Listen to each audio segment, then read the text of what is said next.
if you're going to look at the mentality of the Filipino people, they have already resigned to the fact at binahalan na lang sa Diyos ang lahat. And what did God do?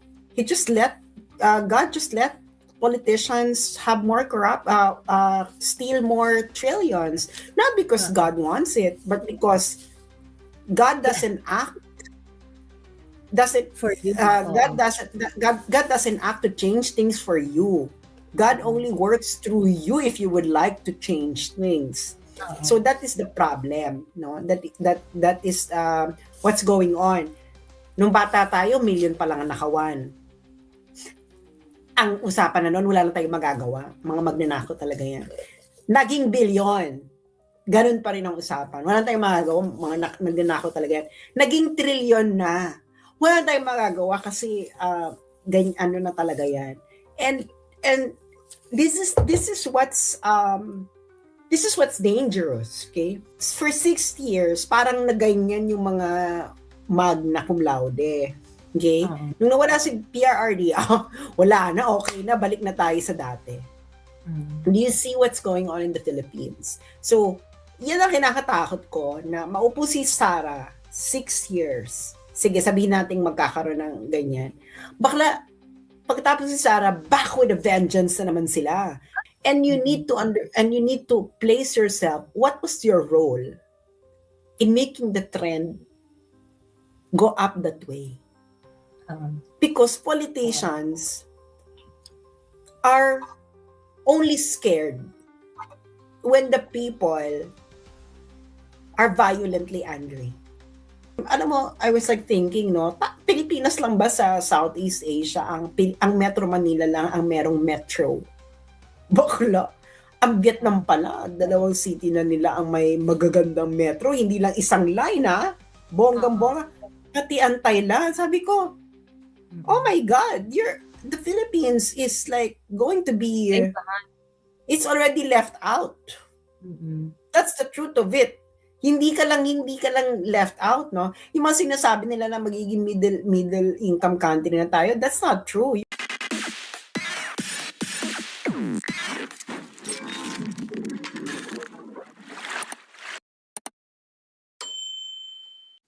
Well, Diba? gano'n naman talaga nangyari kung bakit ang nakawan sa Pilipinas umabot na ng trilyon. Oo, Dahil kasi sa lagi iniisip ng mga tao, walang magagawa eh. Oo, wala talagang actually, yan ang problema, yung walang magawa, ganyan. Yung mga politician, they really thrive on that. I really think that's the problem with the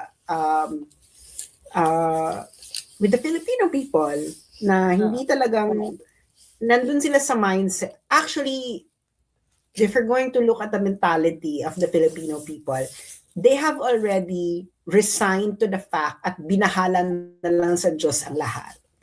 And what did God do? God just let politicians have more steal more trillions, not because God wants it, but because God doesn't act For you. God doesn't act to change things for you. God only works through you if you would like to change things. So that is the problem, no? That is what's going on. Nung bata tayo, million pa lang ang nakawan. Ang usapan na noon, wala lang tayong magagawa. Mga magnanakaw talaga yan. Naging bilyon. Ganun pa rin ang usapan. Wala tayong magagawa. Mga magnanakaw talaga yan. Naging trilyon na. Wala tayong magagawa kasi ganyan ano na talaga yan. And this is what's dangerous, okay? Nung panahon ni PRD, para nagkaroon ng pause. Hindi naman pause, nainakawan pa rin, pero hindi naging ganun kagrabe. Okay? Hindi naging ganun pasabog yung nakawan. And then for 6 years, parang naganyan yung mga magna cum laude. Okay? Nung nawala si PRRD, wala na, okay na, balik na tayo sa dati. Do you see what's going on in the Philippines? So, yan ang kinakatakot ko na maupo si Sara 6 years. Sige, sabihin natin magkakaroon ng ganyan. Bakla, pagkatapos si Sara, back with a vengeance na naman sila. Correct. At grabe yung Back with a Vengeance. Nung panahon ni PRD, grabe yung Back with a Vengeance sila, naging trilyon. Trilyon, no? Ngayon, can you imagine, si Sara Maupo, ganyan, bakla, baka maging 5 trillion yan pagkatapos ng 6 years. And imagine what they're going to do with Inday. Kasi kung nung kay PRRD, hindi sila nakapagnakaw, anong ginawa nila kay PRRD? Pagdating kay Inday, hindi na naman sila makakapagnakaw. Imagine what they're going to do to Inday. They were gonna destroy Inday to the hilt. Like, for example, ganun ang gagawin. So, wala na magagawa. Eh, di babalik na yung mga magnanakaw. And would like to inform the viewers, and maybe the viewers would like to discuss this with their kainuman, katordyakan, kaklase, kaibigan na 2026 na mga friends. And I'm pretty sure a lot of viewers who are watching here are in their 30s or in their 40s. Let me just remind you that the life expectancy in the Philippines is only on average up to 75 years old. So you only have 35 years, perhaps maximum left in your lifetime. 35 years. So 25 plus 35, 26 plus 35 is about, it's gonna be 2062. So if you're gonna look at the past 35 years of how the corruption is going on, that is probably going to be the trend. There's going to be a dip somewhere, but the overall trend is it keeps on increasing.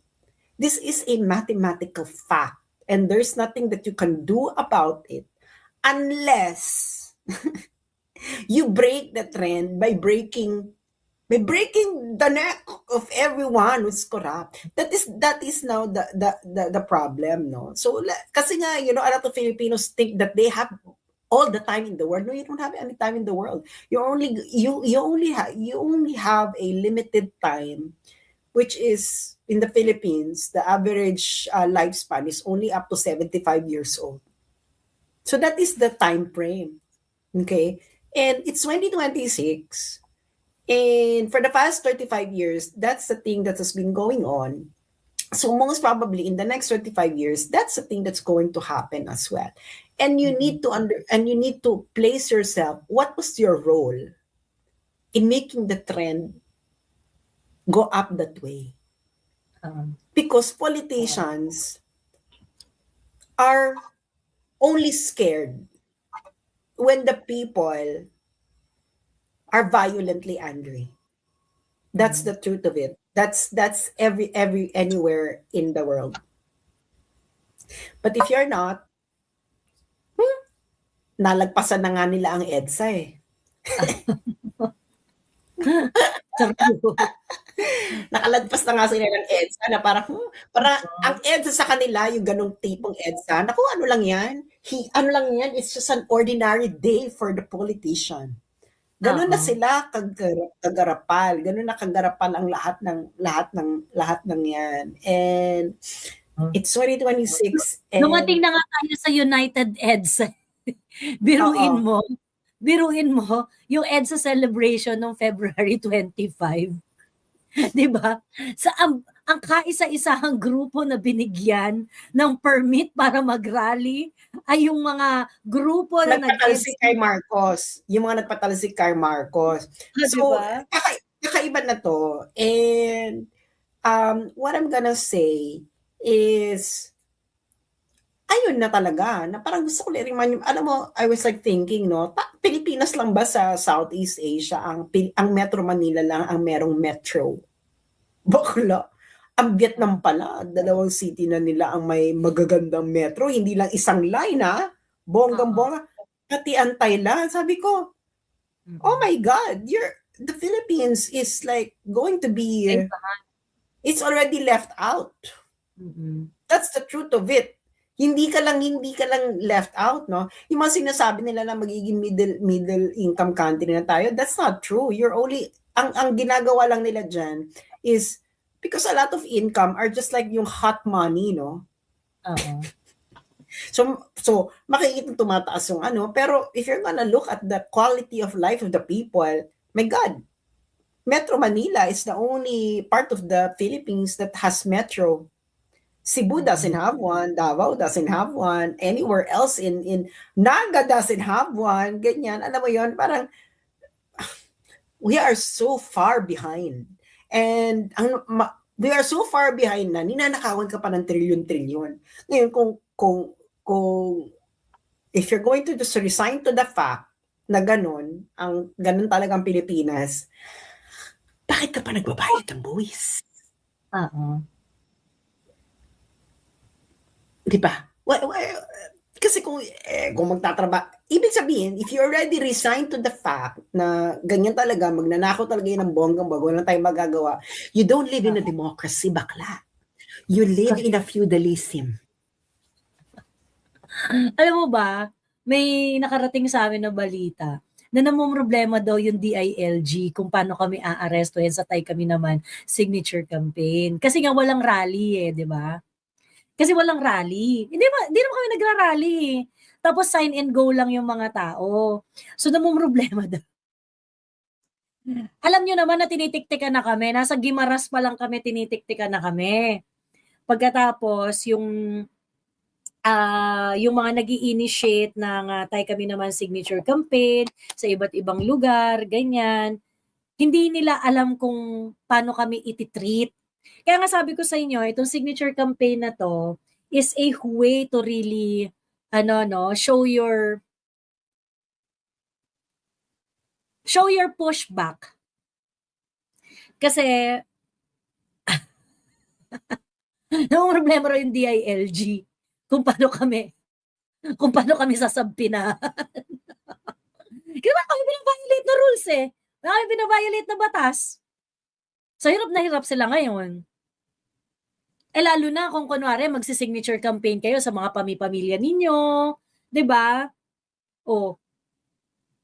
Paano nila mapipigil 'yan? Paano nila maaano 'yan? Ayun lang ang balita ko sa inyong lahat. Ayan. Okay, nakakadismaya kung sino yung mga nakaranas ng Marcos Sr. Sila pa yung di galit na galit ngayon sa harapang nakawan. Yeah, totoo. Anyway, siya pagsalitain na natin yung guest natin. Hello, Miss Nick. Kumusta? Hi! Welcome back. Ayan, na-excite Hello! marami sa pagbabalik Na-miss, mo. my gosh, na-miss ko kayo. Na-miss kita, Joey. Na-miss ko lahat ng mga init ng ulo mo. And nagpapataas ng dugo naming lahat. And of course, yung mga explanation ni Sas na kapag na-relate niya sa pinaka-relatable na situation ng tao, napakaganda talaga. But I really, really, really miss you guys. Nakikinig naman ako every time na magde-live ka. Nakakadismaya lang talaga kung anong nangyayari sa Pilipinas. Sometimes you're gonna run out of words. Yung kahit na gusto kong magsalita, what will I say? Parang, ano pa bang gusto natin? Hindi pa ba tayo nagsasawa? Hindi pa ba, hindi sawa Hindi pa ba tayo galit? Talaga bang wala tayong gagawin? Yun lang yung kaya hindi ako nag-join kasi what more do we want really as Filipinos in the Philippines? Maraming nagagalit na OFW, mas vocal sila if I see you on social media kasi siguro mas matapang dahil wala sila dyan. Kasi pag dyan talagang iniipit din yung mga tao sa pag magsasalita. And of course, yung mga pagbabash din talaga ng mga pinks and yellows na grabe, ayun, very vocal sila sa bashing. And here you are, and there you are, talking about moralities when in fact, nauuna kayo sa pagmamaliit sa mga tao. So again, it's just getting worse.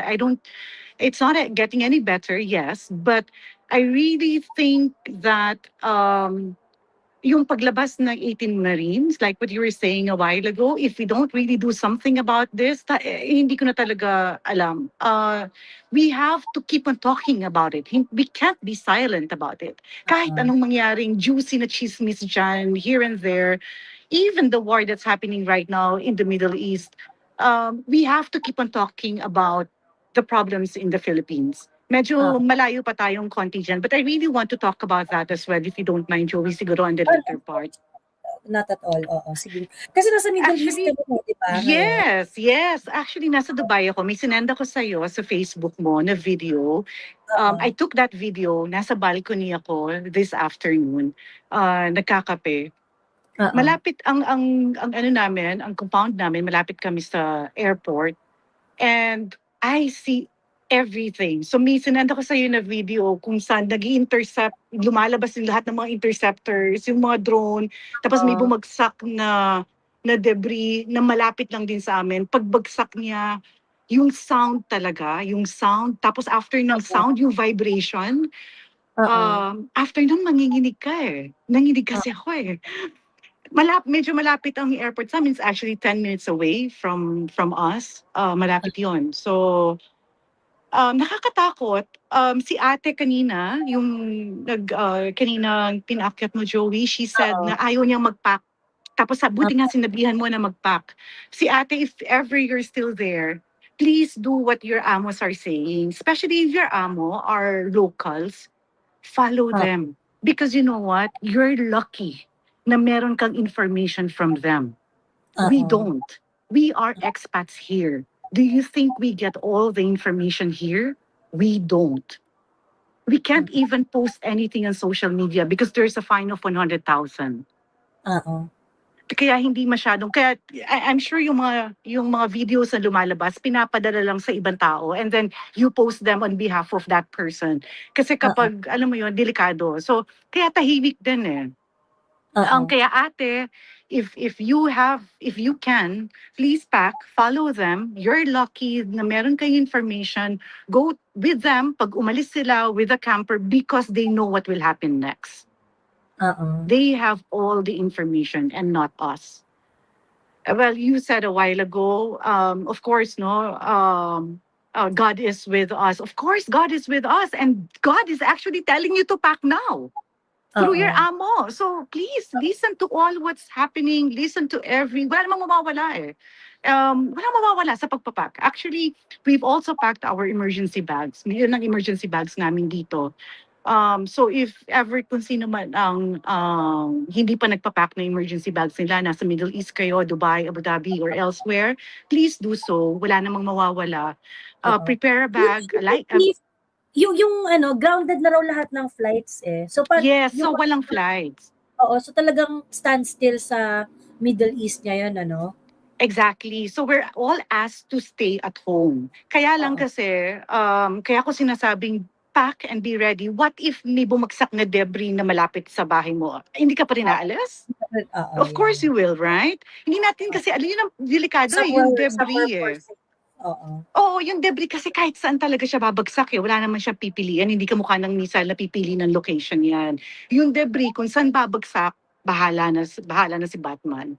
So pack, just bring a light bag, yung madaling bitbitin, no maleta, and all kasi mahirap yan. So bag lang, put some food in there, water especially, your passport, some of your documentations na kailangan. If may anak kayo, please bring the birth certificate as well.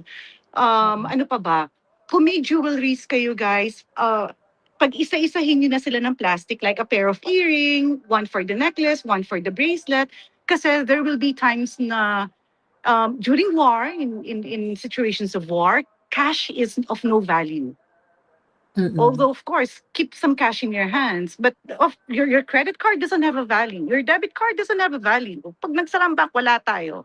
Pag naubos ang pera sa ATM, wala na rin. So, anong gagawin natin? So, if you can also please pack some of your jewelries na isa-isa and then put them in a bag. Alam mo yun, kasi meron dati dun sa friend ko, ang nasa may bandang warden, I think in the Afghanistan area, I forgot na kailangan nilang tumawid ng tubig to be safe on the other side. You know what? Anong pinambayad nila? At tinatanggap lang nila, alahas, gold. So again, we bring all of this, put them in the bag. In case of emergency, let's go. Ang hirap-hirap lang talagang maging Pilipino sa ganitong pagkakataon. And that's the reason why I also went up here. Kasi we really don't have any support no from the government. Kanya-kanya kami dito. If you have Filipino friends, May kanya-kanya usapan. alam mo, Miss Nick, meron niyang nag-message sa akin from UAE. Tapos sabi niya, ano to, quick tong message niya. Kasi yung 1 hour after nung first drop nung missile, nag-message siya, sabi niya gano'n, Miss Joey, tingnan mo naman yung announcement ng embassy dito sa UAE. Tapos tingnan mo naman yung announcement ng Indian embassy dito sa UAE. Yes. Yung announcement ng Philippines, 1 hour, manatiling kalmado, kinembilar. Yes. And stay at Ganyan, home. stay at home, ganyan. Yung sa India, meron ng agad mga hotline, numbers to call, ganyan, arrangement na that can be made if you want to leave, meron ng mga ganon, yung Indian embassy. Sabi niya, nga talaga kami dito, grabe. Wala kang Well, eventually, siguro after 8 hours yata, or 8 hours or after 22 hours from nung first drop ng missile, nag-post na rin naman na si UAE ng mga emergency contact numbers, ganon. But, syempre, parang sa mga Pilipinong nangangamba, di ba, parang, lalo na dami-daming Pilipino dyan, 3 million Filipinos in Middle East. Yes. Malaki talagang issue yung malaki talagang problema yung wala ka mapagtatanungan kung merong ganitong sitwasyon, merong ganitong pangamba. So, unfortunately, ayun nga, kagaya yung sinabi ko earlier, failure to dapat tinitingnan natin to as a failure sa part ng government natin, na yung mga Pilipino, 3 milyong Pilipino na nasa ibang bansa, na despite the fact that they are faced with this danger, ang feeling nila, mas safe pa rin sila sa Middle East kaysa umuwi ng Pilipinas. Yes, unfortunately. Kakahiya, no? Parang nakakaano. Alam mo naman ng mga Pilipino dito, gagawa kami ng paraan. Buti na lang, maparaan ng mga Pilipino. Alam mo, we reach out to each other, kung saan kami pupunta, nasan ba yung safe na. No? For now, we're really inside our houses dahil nga dun sa mga debris, if ever. UAE is very safe as well, in all fairness to UAE. Talagang layered ang security, niya. And yung mga debris, those are interceptors debris. Ang dami talaga. Kaya kahit papano, hindi man kami locals dito, napoprotektahan pa rin kami. In that kind of infrastructure, should I say, military infrastructure, we are still protected because the whole city, the whole country is actually protected. In situations like this kasi, kung si PRRD, ang hirap kasing hindi isipin na kung si PRRD yung presidente, ano yung gagawin Totoo niya. yan. Kung si PRRD to, nag-iisip na to ng repatriation program. I'm sure. O Kanina mga pa. Hindi na yun natutulog. Ilang beses na yun nagpa-press con siguro. Alam mo yun, para lang bigyan ng comfort ang mga tao. My gosh, that's a big deal pag binigyan mo ng comfort. Oo, totoo. I'm Wala pretty ka sure naman magagawa. Sarado naman yung airport. Comfort na lang. Totoo. Tsaka yung ang tawag dito yung, kunwari, I'm pretty sure, kung si PRRD yung presidente, marami pa rin naman Pilipino ang pipiliin na magstay dyan Sasabihin nila na, hindi, mas okay pa rin kami dito, mas, may trabaho kami dito, pag uwi kami ng Pilipinas, wala kami trabaho. Marami pa rin Pilipino yung magiging ganun yung option nila. Pero, si PRRD, magbibigay ng option sa mga kababayan natin. Gusto mo bang umuwi? Kasi kung gusto mo umuwi, gagawan ka namin ng paraan. And you cannot tell me na hindi magiging ganon ang desisyon ni PRRD because he had done that several times nung presidente siya. 'Di ba? Noong panahon ng pandemic, maraming mga Pilipino yung nawalan ng trabaho. Ang sabi ni PRRD, and I read the statement of PRRD dun sa live ko nung isang araw. Sabi ni PRRD, yung mga OFW natin, kung gusto niyo umuwi na kayo. Hanapan ko ng paraan kung ano ang maibigay ko sa inyo. And so, pinauwi niya. Daan-daang libong OFW nung panahon ng pandemic. Ang dami mga nakauwi. Yung iba, umuwi ng Pilipinas, pag-uwi nila dito, na nagsettle na sila dito sa Pilipinas permanently after nun. At Yun ano yung yun option. at ang nangyari niyan is, kinuwento sa akin to ni Dr. Salvana eh. Kasi kasama siya doon ng, di ba siya pa rin head ng scientific emerald. Oo. Ayaw ng mga, the scientific advice was, Not to they should allow. not to allow Filipinos abroad to return to the Philippines because it's risky, ganyan. Sabi daw ni PRRD, I cannot let the Filipino people not go home. Not go home. Oo. So, yung decision ni PRRD na yon na pauwi ng mga OFW, it was against the advice of the scientific team. Oo. It was against the advice. And PRD, sabi niya sa akin na grabe yung decisiveness. And siguro umaano sa utak ni PRD na, well, hindi natin alam kung ano mangyayari sa atin because of the pandemic, kung matitegi ba tayo or magkakaroon ba ng vaccine. It's better that the Filipino people abroad, kung matitegi man sila, they die here. They die with their family. Ganyan. Kaysa naman dun sila sa ibang bansa. So parang, so hindi natiis ni PRRD na iwanan yung mga Pilipino sa ibang bansa. So he want na ganun yung kanyang thinking noon. And we're gonna look at back na so yung scientific team ayaw nila kasi nga the risk and everything. But for PRRD, he had a higher reason. His higher reason overpowered the risk. So, pero binlend niya. Anong ginawa niya? O papauwi natin, pero i-quarantine muna natin sila. Tayo magbabayad ng hotel. Di ba? Yung mga OFW umuwi ng Pilipinas noon, naka-hotel kayo, Yes. Umuwi ako noon. Meron ako 7 days sa hotel and food and everything else. Libre. Totoo. Ayun. At grabe yung grabe yung talagang marami akong nakilala ng mga OFW then who are not really kay PRRD, who are not really sold dun sa uri ng leadership ni PRRD. But after that, nakita talaga nila yung people-centeredness ng policies ni PRRD. 'Di ba? Sabi ni Hani naman, dusit pa. Yes, it's true, 5-star pa ang hotel, sabi ni Maricel Cupan. True, plus 10K.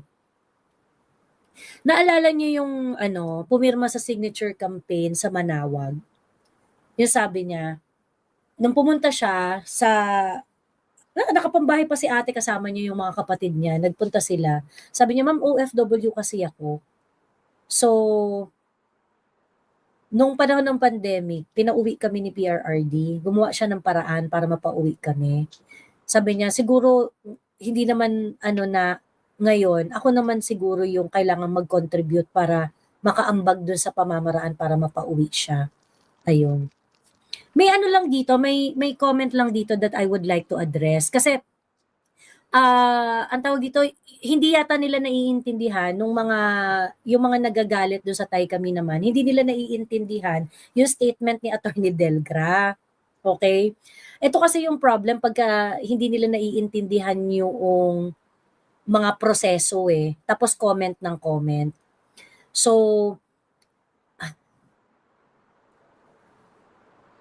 ito kasi yung problem pag walang alam, tapos nakikisawsaw. Ayan, kaya nagko-comment yung mga yung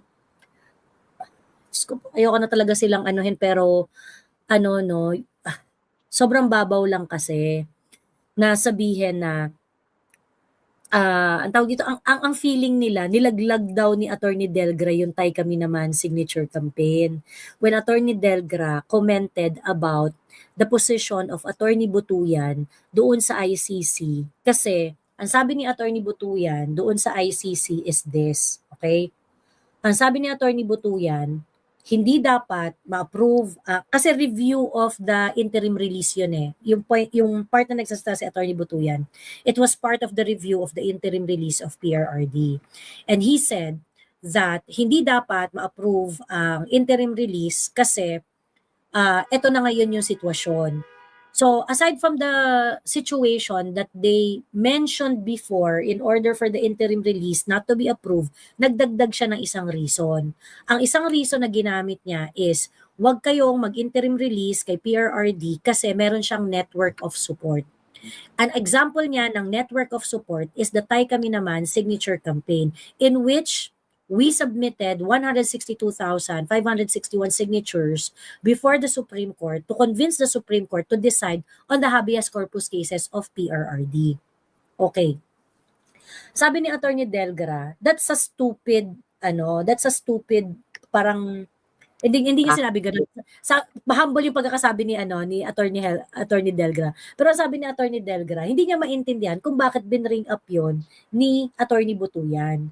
Kasi unang-una, hindi naman party yung ICC doon sa kaso na yon.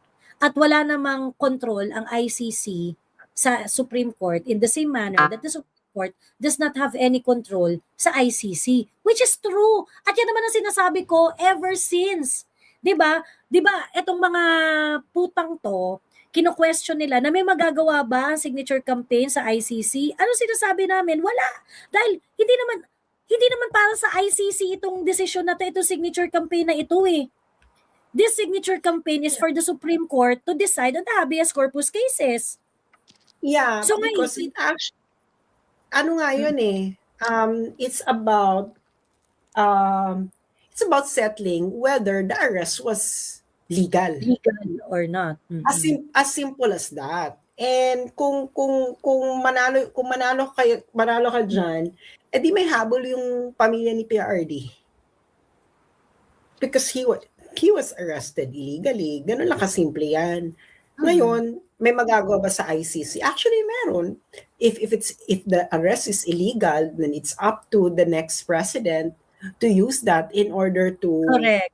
Oo. But Kala, legally... Buhay pa si PRD ng 2028 or pagkatapos niyan, pagkatapos ng Supreme Court. Ako, gagawin ko niyan. The arrest is illegal. We're going to implore in the Assembly of States that the president should be sent home because the arrest was illegal. Ganun lang kasimple yan. Gagawin mo talaga yung buong buo. Kasi bakla, gumagawa ang Pilipinas ng paraan para mapauwi yung mga nakagawa ng karumal-dumal sa ibang bansa. Totoo. But anyway, ito kasing parang intindi nito. Yung ganong klaseng bagay, hindi kasi yun part ng legal argument na parang hindi kasi pagka yung sinabi ni Sas hindi yun part ng legal argument, but may i-raise yung bagay na yun when in fact that is actually a highly political possibility, 'di ba? O kung kunwari si Inday nanalo sa 2028 siya ang presidente o nagbago na, 'di ba? So hindi yun highly speculative siya. Of course yun yung gusto naming mangyari, yun talagang gusto kasi we're looking at the political side of it eh. 'Di ba? But Attorney Butuyan, natatakot siya dun sa political implication noong Tay Kami Naman signature campaign at sinasabi niya na ang paggamit nitong pagpunta ng mga supporters ni PRRD sa Supreme Court is actually a threat to the ICC. Sabihin na natin na may katotohanan yon. Talaga naman. But Talaga naman threat. 'Di ba? At yun nga yung point, 'di ba? At yun nga ang point. But for Attorney Butuyan to use it as something na hindi mo po pwedeng ito kasi yung nangyari, hindi mo po pwedeng i-approve ang interim release kasi ganito, kasi ganyan. So are you saying that the ICC should disregard our democratic processes here in the Philippines just so ma-impose ni ICC ang kanyang authority over us? Over PRR? Kaya Nakakagigil doon? nakakabwisit doon, wait lang Sasa, ang inis na inis ako doon, Attorney Butuyan is member of the Philippine Bar. Okay? Attorney Butuyan is member of the Philippine Bar. Bilang miyembro ng Philippine Bar, nangangako ka, part ng pagiging full-fledged lawyer, ang iyong ang iyong pag-oath doon sa iyong profession. At kasama doon, meron dong napaka-importante na linya sa iyong oath na sinasabi na mangangako ka ng fealty to the Constitution, to the Philippine Constitution. And here is Attorney Butuyan arguing before the ICC that this democratic processes in the Philippines is a threat to the ICC authority. Kanino ka loyal, Butuyan? Kanino ka loyal? So, you are saying that the ICC should disregard the democratic processes, the legal processes here in the Philippines just to protect its jurisdiction? Anong klase kang tao? 'Di ba?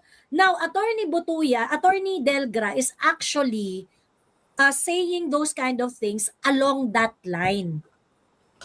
Ang problema kasi dito sa mga kontrabulate na gusto lang talagang nilang, hindi ko alam kung anong pinaglalaban at gusto lang talaga nila na i-downplay at i-diminish ang kredibilidad ng Tay Kami Naman signature campaign. Hindi ko alam anong point ninyo. Pag hindi kayo nakakasabay sa usapan, wag na salita ng salita.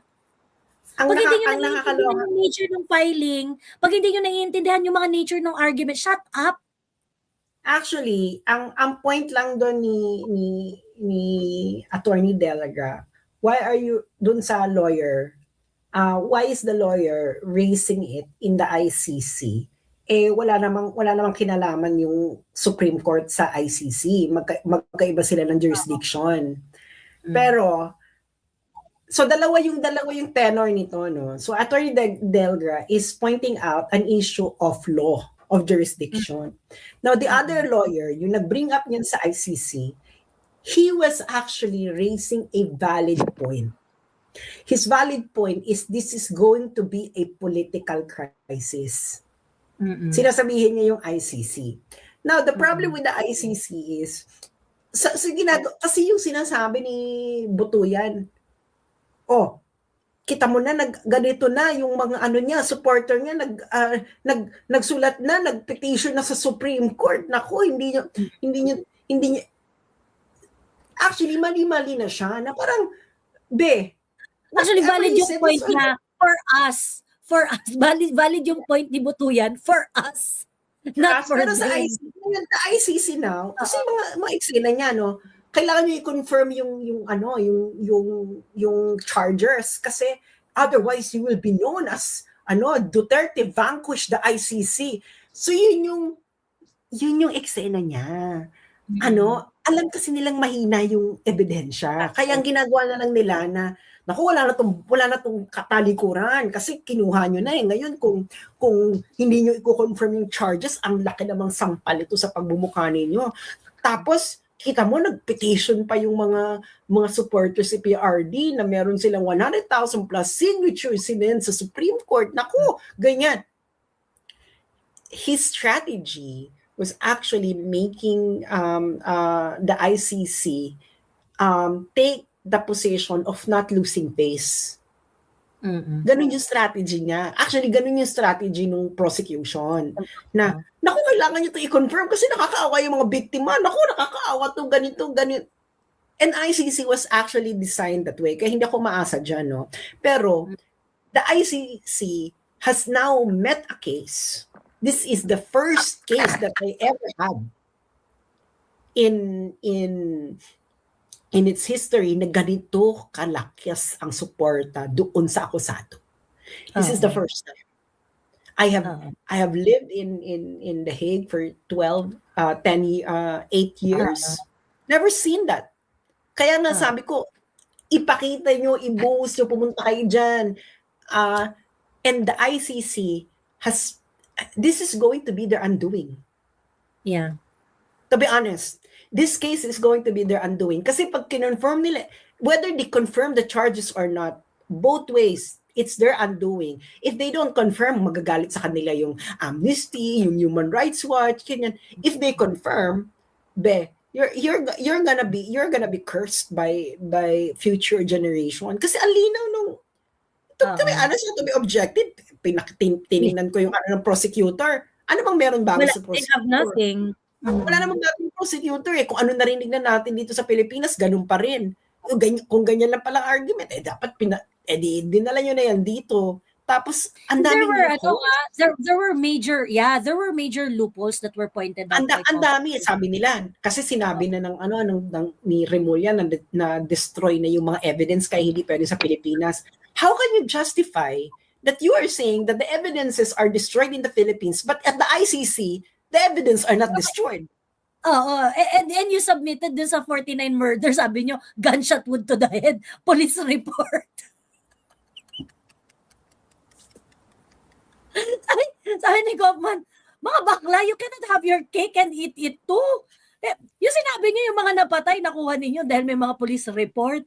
Pagkatapos sasabihin nyo na hindi mo pwede sa Pilipinas kasi na-destroy na lahat ng evidence. So parang, wait, if it cannot be tried in the Philippines because the evidences are destroyed, where did you get your evidence to actually proceed with the ICC? Nagigets niyo na. Kaya nga sabi ko dito, ay nako, whatever happens, it's going to be history that's going to judge PRRD because maganda yung ginawa ni Kaufman eh. Sinabi talaga niya na if this is a real court, we will consider evidence. Grabe yung paghimay niya nung mga ano.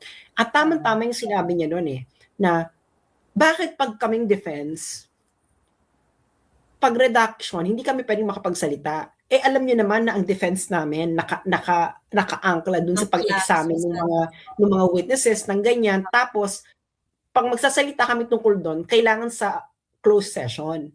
So ngayon, 'di ba kaya nga napuputol eh? Kaya napuputol yung ano ng ICC, yung napuputol kasi nga nagbabanggit na si Kaufman ng mga redacted.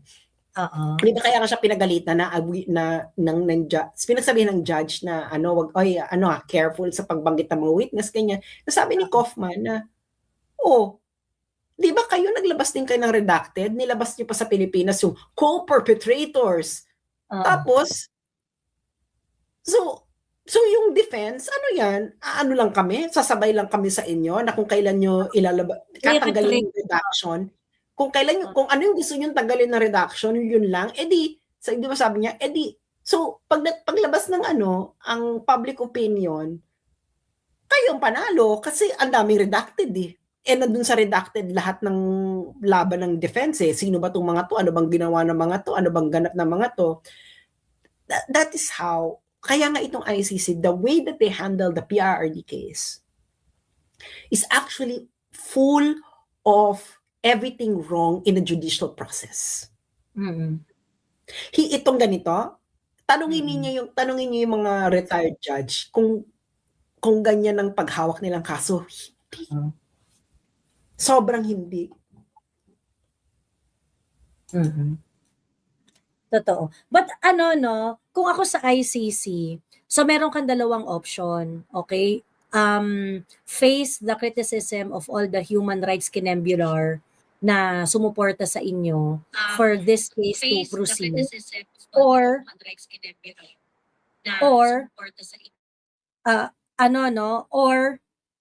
do the right thing and maintain certain level of credibility so that you can continue to act as a court of last resort.